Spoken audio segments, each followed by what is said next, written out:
You're gonna get them when you get old. So don't even trip. You make it seem like you're older than me. You're not. I'm not. He is older. I just sound like when you get my age. When you get my age. When you get to be my age, You're gonna poop everything, blood. yeah. Everyone poops blood a little bit, man. Yeah, I know. You wipe too hard. You wipe too hard. Your anus is very sensitive. Are you recording? Is this recording? It's recording. Hi. So we Welcome. recorded a conversation about us talking about anuses. Hey guys, and welcome back to Through the Glass Table. We're here in the 2016, and we thought, what better way to celebrate that than to bring back our favorite guest from last year, Andre Bernardino. Andre, say hello, bitch. Hi. Damn, sorry, shit. And we're starting off our year by reviewing probably what's the Star Wars of this year, Deadpool.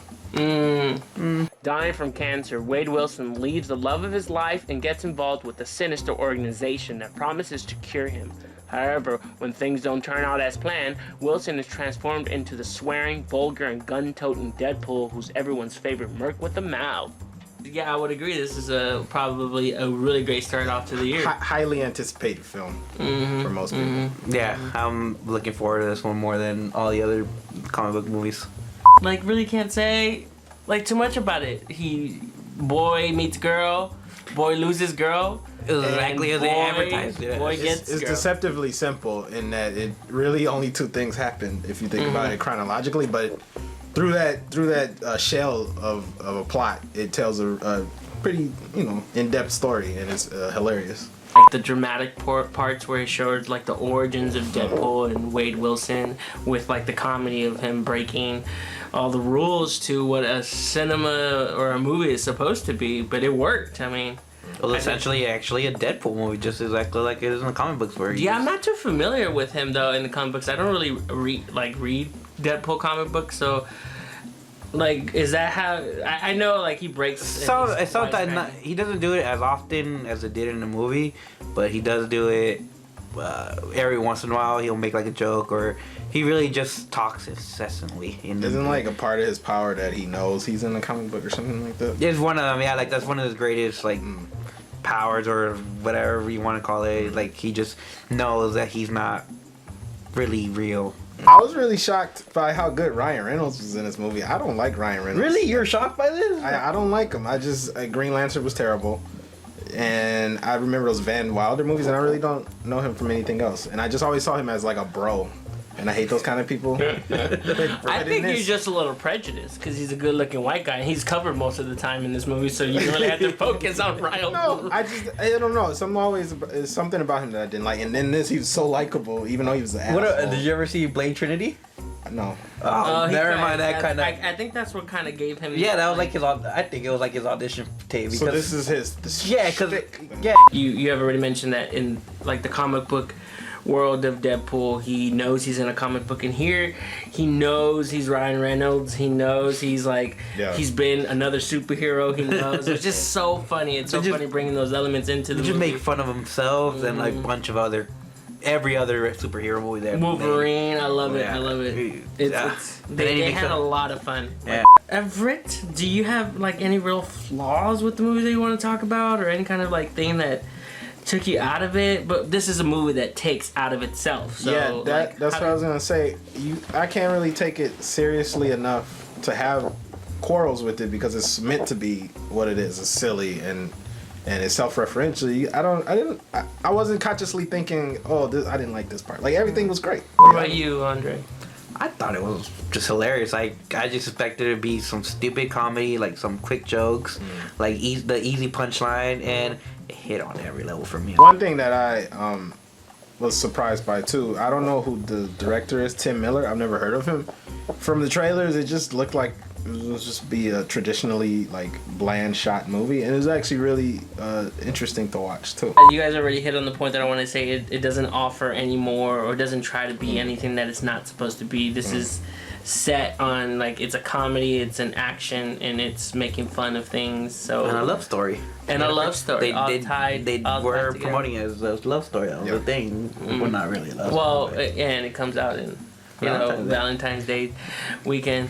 They did a good job of handling that too, because their relationship wasn't like overtly cheesy. Yes, that's It was right. extremely believable, and I liked their interaction with each other. I thought they were like really in love. Let's talk about the villain for a bit, because this is like one of the first I think in like the Marvel like universe, like, or Marvel Cinematic Universe, where the villain is not very like so ominous. He's just like a thug, and it's kind of refreshing because like Deadpool isn't really a superhero either.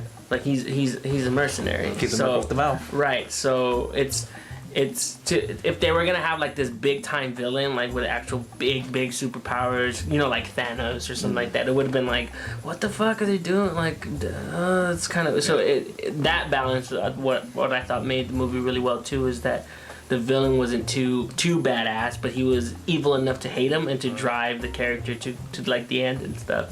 Do you think it's gonna be a standalone Marvel movie, or do you think it's gonna be introduced into the Marvel universe that they've created now, like with Civil War and stuff?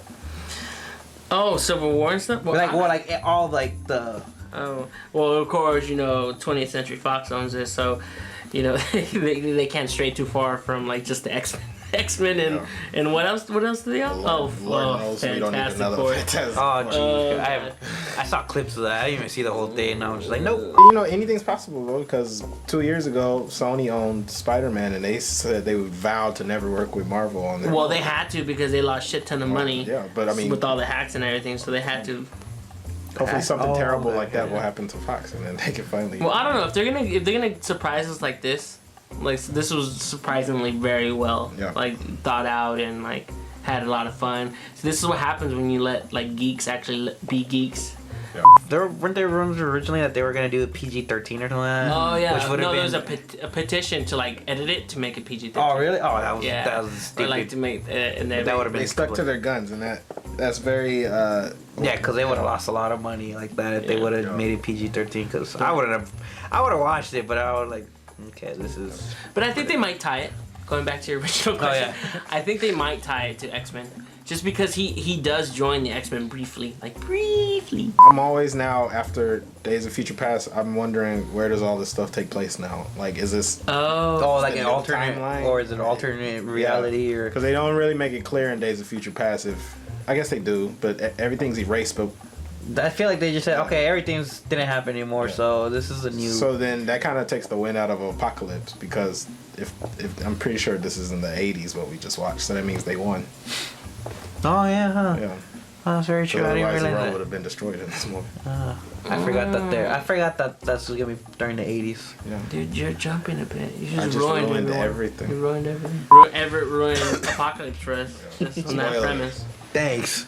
But I don't think we have that much more. In fact, we have nothing more to talk That's what happens when you actually enjoy the film that you went to go see. It was great. It was fucking great. We just experience it yourself. Go and laugh from the first opening shot to the end. We want to thank Andre for joining us again for this little short review, if we can call it a review. We were just kind of like pampering to Deadpool. Just go watch the movie, guys. There's nothing. You get what you get. You get what you get. It's exactly what you walk into that movie theater to go watch, and nothing more, nothing less. Should we say bye? Bye. Yeah. Bye. Thanks. Till next time. Oh, keep watching. It's been a while. Keep watching. Look out for more skits. And also look out for more guest stars like Andre right here. And great, wonderful movies coming out this year that we will be on top of. And maybe some smaller ones too. So, bye. Bye, guys. Bye.